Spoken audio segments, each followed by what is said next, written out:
Bismillah. Waalaikumsalam warahmatullahi wabarakatuh. Ustaz izin bertanya, bagaimana caranya berdakwah tentang larangan mengucapkan Natal ke grup main WhatsApp yang di dalamnya terdapat non-muslim? Apakah lebih baik berdakwah secara personal atau bagaimana Ustaz? Ya. Jazakumullah khair. Pertanyaan ini kenapa selalu datang berulang setiap tahun? Tidak pernah tuntas. Padahal ketentuannya sudah diketahui dengan jelas, aturannya juga sudah dipahami dengan baik, dan ini sudah selesai sebetulnya masalah ini. Sudah selesai, tinggal kita hanya perlu penegasan saja dan meyakinkan pada diri kita dengan keimanan. Baik, pertama teman-teman sekalian, jelas bahwa hukum mengucapkan ucapan selamat, ingat baik-baik, mengucapkan ucapan selamat pada agama lain, di luar keyakinan kita, dalam keimanan kita sebagai muslim, itu tidak diperkenankan. Haram hukumnya mengucapkan selamat misalnya A, selamat B, yang dalam selamat itu ada unsur pengakuan. Awas, ada unsur pengakuan, ada din selain Islam atau agama yang dibenarkan selain Islam. Itu adalah wilayah keyakinan iman kita. Sebetulnya sama aja. Yang bukan Islam pun, non-muslim pun meyakini kepercayaan dia yang benar. Jadi sebetulnya itu keyakinan standar setiap pemeluk agama. Itu indah sekali. Ya, indah dalam Islam itu. La ikraha fid din. Baik, tidak ada paksaan dalam agama. Kita nggak boleh paksa orang. Tapi kita pun tidak boleh mengikutkan keyakinan kita pada keyakinan orang lain. Dan itu sebetulnya standar dalam keyakinan beragama. Silakan cek. Quran surah ketiga Ali Imran ayat ke-19, paling kiri sebelah atas. Inna dina indallahil Islam. Inna dina, sungguh ad-din. Ad-din, pegangan hidup. Hal yang mendekatkan pada Allah. Din, yang dipahami dengan agama itu, kata Allah, nggak ada yang lain di sisi Allah kecuali Islam. Di Allah sudah mengatakan, lihat, yang saya ridai, yang saya tetapkan, hanya Islam. Tidak ada yang lain. Bahkan kalimatnya menggunakan inda. Inda, indallahi. Inda itu bisa berarti yang sangat dekat, bisa berarti yang ridai, bisa berarti juga yang ditetapkan. Bahkan kalau dalam konteks kemanusiaan, yang dimiliki. Misal, ana indik qalam. Ini punya saya. Yang lain bukan punya saya. Kata Allah, inna dina indallahil Islam. Yang saya tetapkan, itu Islam. Yang lain, nggak saya tetapkan. Bahkan kalau antum buka lagi sampai ayat 85-nya, nanti antum akan temukan. Wa may yabtaghi ghairal islami dina, falay yuqbala minhu. Pakai lan. Siapa yang mencari selain Islam, mengakui selain Islam, menetapkan selain Islam, kata Allah, nggak akan saya terima. Dan kalimat tidak menerimanya menggunakan lan. Ada lan, ada la. Itu beda. Kalau la, itu harfu nafyin. Menafikan sesuatu. Tapi juga hati-hati. Tapi juga penafian ini bisa dua jenis. Penafian mutlak. Atau yang kedua, penafian saat itu. Tapi dunal istiqbal. Tanpa yang akan datang. Saat ini saja. Contoh penafian mutlak. Dalam kalimat, asyhadu an la ilaha illallah. Saya mengakui tidak ada Tuhan kecuali Allah. Ketika la-nya menafikan, mutlak. Ketika menggunakan alif lam, la ilaha, ketika menggunakan illa, isbat. Isbat. Isbat itu menetapkan yang satu, menafikan secara mutlak yang lainnya. Dia katakan, asyhadu an la ilaha, saya mengakui, menyaksikan tidak ada Tuhan sama sekali. Mutlak. Tolak. Illa, tetapkan. Kecuali Allah. Hanya Allah saja. Yang lain ditolak secara mutlak, hanya Allah yang kita tetapkan.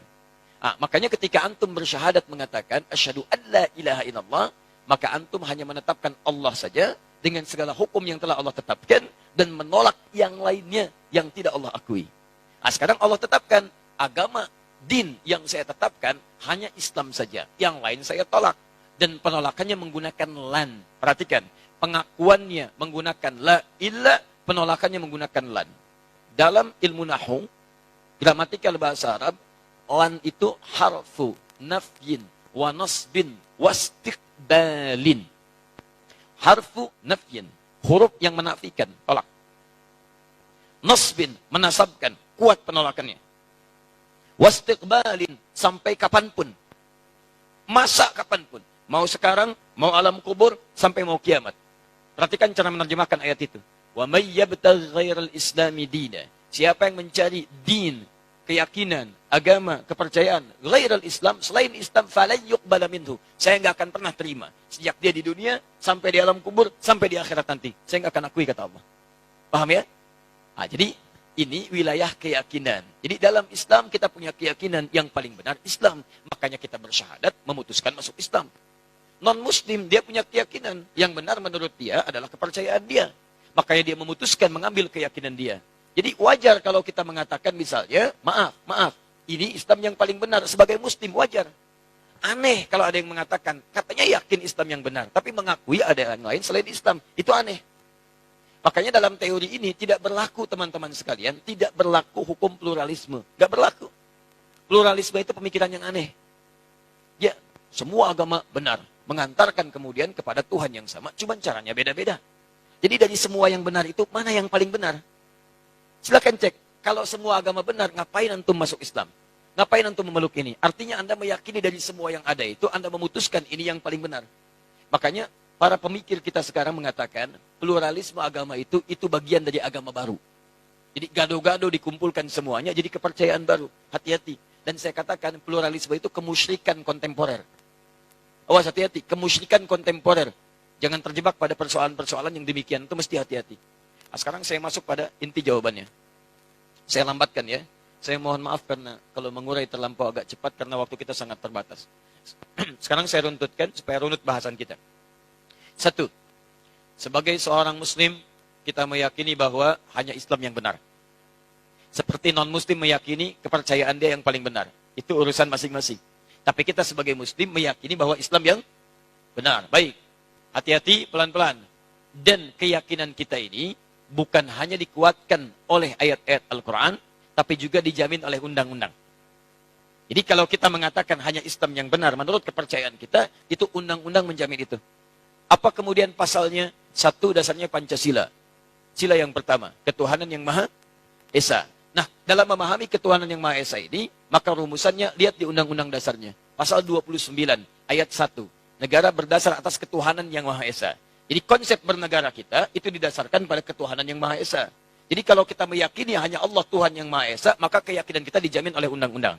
Dalam menjalankan keyakinan ini, diatur di pasal keduanya, di pasal 29 ayat keduanya.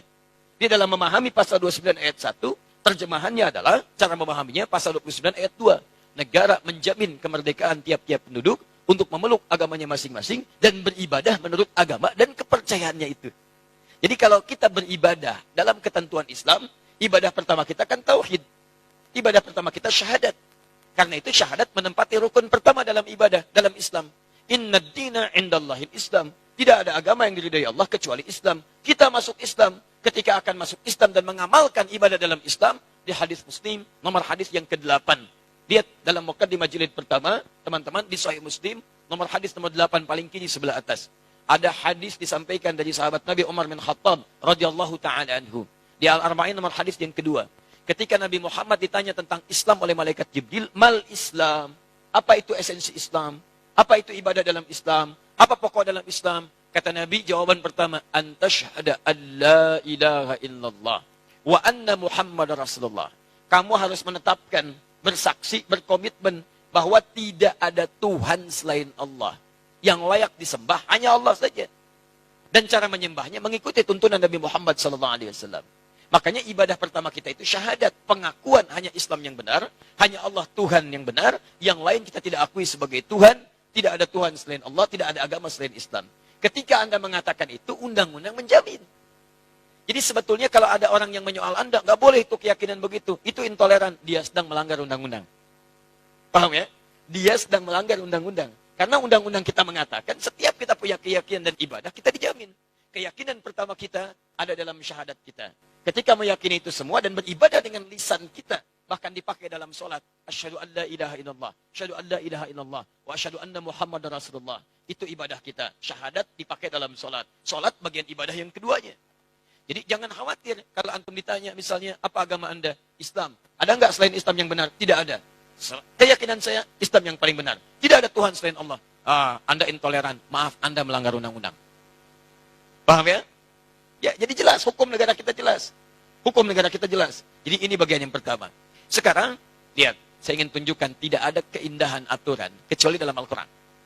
Bagaimana menyikapi yang tidak sekeyakinan dengan kita. Indah.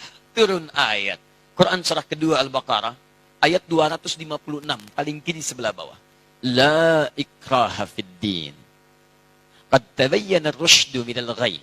Hei, Kita meyakini, kamu yakin Allah Tuhan yang benar, Islam agama yang benar, tapi Anda tidak boleh paksa orang pada keyakinan Anda. Gak boleh kita paksa. Jadi kalau Anda paksa orang, apalagi dengan senjata misalnya supaya masuk Islam, bawa golok, Masya Allah, datang ke angkot, ayo masuk Islam, ayo masuk Islam. Itu gak boleh. Tembak orang, bom orang misalnya, supaya masuk Islam. Itu gak boleh. Bahkan ketika orang itu masuk Islam dalam keadaan terpaksa, Anda yang dosa. Anda yang dosa. Indah dalam Islam itu. Kita akui Islam yang benar, kita akui Allah Tuhan yang hak, tapi nggak boleh paksa orang pada wilayah keyakinan kita. Nggak boleh. Bagaimana kemudian kita bisa menerangkan nilai-nilai Islam? Caranya dakwahi mereka.